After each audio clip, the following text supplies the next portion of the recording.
Assalamualaikum warahmatullahi wabarakatuh. Kami dari Fakultas Sains dan Teknologi.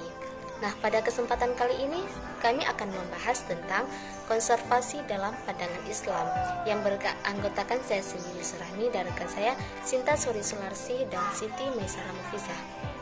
Pertama kali kita harus tahu apa itu konservasi. Konservasi adalah upaya untuk menjaga kualitas lingkungan dan keseimbangan ekosistem. Istilah konservasi ini dapat diartikan sebagai usaha pengelolaan yang dilakukan oleh manusia dalam memanfaatkan sumber daya alam sehingga dapat menghasilkan keuntungan yang sebesar-besarnya untuk generasi manusia saat ini dan generasi manusia yang akan datang. Kemudian ada jenis-jenis konservasi. Yang pertama ada Taman Nasional. Taman Nasional ini memiliki fungsi sebagai perlindungan kehidupan dan perlindungan pada hewan dan tumbuhan dalam pelestarian sumber daya alam. Contohnya Taman Nasional Gunung Leuser yang ada di Aceh. Yang kedua ada cagar alam.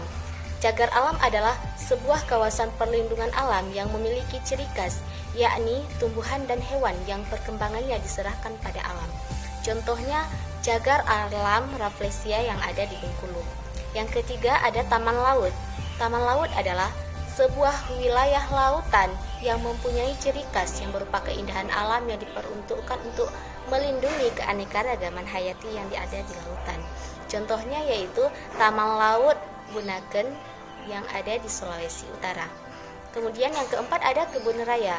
Kebun raya ini sebuah kumpulan tumbuh-tumbuhan di suatu tempat yang berasal dari berbagai daerah untuk tujuan konservasi, ilmu pengetahuan, dan serta rekreasi. Contohnya yaitu yang ada di kebun raya yang ada di Bogor. Selanjutnya ada lingkungan hidup dalam pandangan Islam.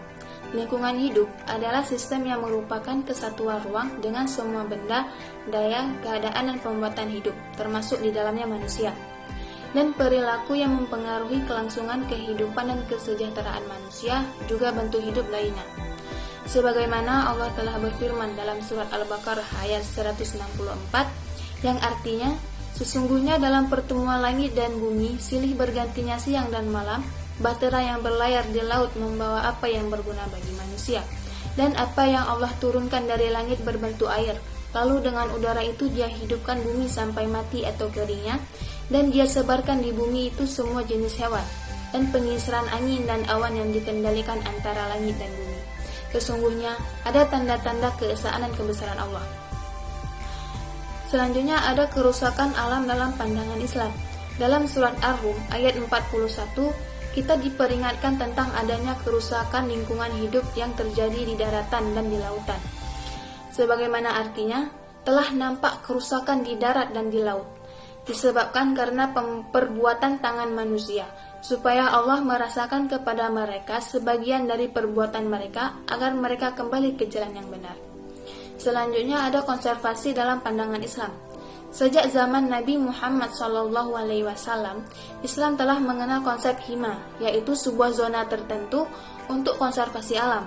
Di dalam zona tersebut, tidak boleh didirikan bangunan atau untuk membuat ladang. Hima digunakan untuk melindungi tumbuh-tumbuhan dan satwa liar. Hingga saat ini, konsep hima masih digunakan di negara-negara Islam. Selanjutnya ada konservasi di zaman kenabian.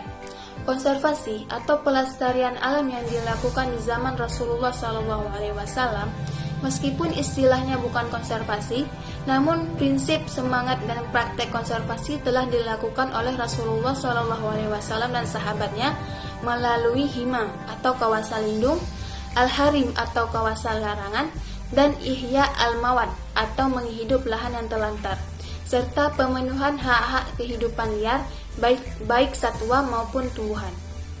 Selanjutnya ada konservasi lingkungan dalam pandangan al-maqasid al-syariah. Islam merupakan suatu agama yang memperhatikan setiap individu umat dalam menjalankan ibadah kepada Allah Subhanahu wa taala dalam ajaran agama Islam. Umat muslim mempunyai perlindungan yang harus dijaga dalam beragama. Kehidupan manusia tidak pernah luput dari harta atau benda, nasab, tempat tumbuh, serta silsilah keturunan. Baik, hanya segini yang dapat kami sampaikan. Apabila ada yang kurang, kami mohon maaf. Upsikum binafsih bitaqwallah. Wassalamualaikum warahmatullahi wabarakatuh.